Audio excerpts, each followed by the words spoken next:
ట్రంప్కి నేను చెప్తున్నా. అయితే పెనాల్టీస్ వేస్తానంటాడు. రష్యా నుంచి మనం ఆయిల్ కొంటే పెనాల్టీలు వేస్తానంటాడు. ఇన్ఫ్యాక్ట్ మనము బిజినెస్ టైస్ విత్ ఇరాన్ పెట్టుకుంటే కూడా కిరికిరి చేస్తానని అంటాడు. 25% టారిఫ్లు వేస్తా అంటాడు ఇండియా మీద. ఇంకా aluminium exports and Indian steel మీద 25% టారిఫ్లు ఇస్తా అంటాడు తీటా ట్రంప్. అయితే ఇప్పుడు నేను ఏమడుగుతున్నానంటే నువ్వు రష్యాని ఎనిమి అమెరికాకు, రష్యా నుంచి మేము ఆయిల్ కొంటా అంటే నువ్వేమో మా మీద టారిఫ్లు వేస్తానని అంటున్నావు ట్రంప్.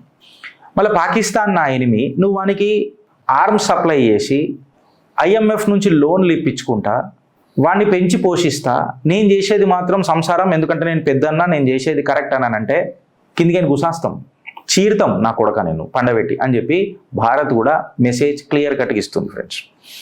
ఫ్రెండ్స్ నేను జర మాట్లాడేటప్పుడు ఎమోషన్కి గురువు అవుతా, ఎందుకంటే ఇది నా దేశానికి సంబంధించిన విషయం. I cannot be just like a journalist because I'm not a journalist.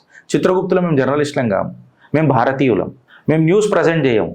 నిజంగా చెప్పాలంటే మేము నిజాలు ప్రజెంట్ చేస్తాం. బికాజ్ న్యూస్లల్లో ఫుల్ ట్రూత్ ఉండయి, సగం ట్రూత్లు ఎక్కువ ఉంటాయి. మేము నిజాలే చేయడానికి ప్రయత్నం చేస్తాం ఆధారాలు పెట్టి.